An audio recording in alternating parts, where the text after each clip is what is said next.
Scotland, March 1885. Natalia Zakharova Kinross, Lady of Kinlarig, knelt on the flagstone hearth, seeing to the task of shoveling out the cold, dead ashes of last night's fire. In the far corner of the chamber, part study, part laboratory, a rusty steam maid stood immobile, gathering cobwebs and dust. Coal was too scarce to waste on extravagances such as steambots, when one lived in a cold, damp Scottish castle, particularly when one's husband had preferred to direct all funds to his lavish townhome in Edinburgh. The rotten inbred popinjay. Upon his death, a list of outstanding bills had been forwarded to her. A headache, beginning at the back of her neck and spreading upward to encompass her entire skull, had grown as she'd flipped through sheaves of paper detailing his extensive purchases. Unlike her husband, Stuart Kinross, Laird of Kinlarig, had been accustomed to living in luxury. Oolong tea from China, blood oranges from Spain, embroidered textiles from India. All indulgences he enjoyed because the Department of Cryptozoology had awarded her a generous stipend to conduct research into the therapeutic properties of dragon venom.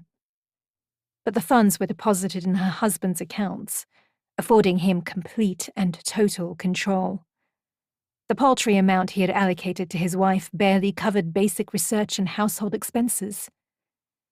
Never mind she'd swallowed her pride and begged for more. Not once in 3 years had her absent husband deigned to visit his family's ancestral castle. Not until the Department of Cryptozoology declined to continue funding her research. With his lifestyle threatened, he returned with a sole purpose in mind.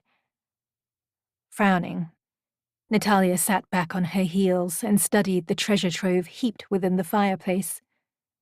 A dragon that spent her days pillaging the countryside for items he could pawn, golden goblets, strands of lustrous pearls, or gemstone-studded tiaras, might have pleased him. Alas, the dragon collected nothing so grand. Quite simply, he had decided her dragon was worth more dead than alive. But to knowingly sell his wife's beloved pet to a lowlife like Retail, a man who would butcher a rare and precious creature, selling the dragon's parts and pieces on the black market to the highest bidder? Comparing her dead husband to a spineless worm was too kind. A flash of silver caught her eye. That was new. She plucked the coin out of her dragon's treasure trove, leaving Zia's other prized possessions within the fireplace untouched. Scattered throughout a heap of smooth stones, fetched from alongside the nearby River Teith, were several items of questionable value. Silver spoons, shards of a broken mirror, a pewter tankard, twisted fragments of metal, buttons, a pearl earring, a brass shoe buckle, a key, a handful of iron nails. Natalia's dead husband's pocket watch,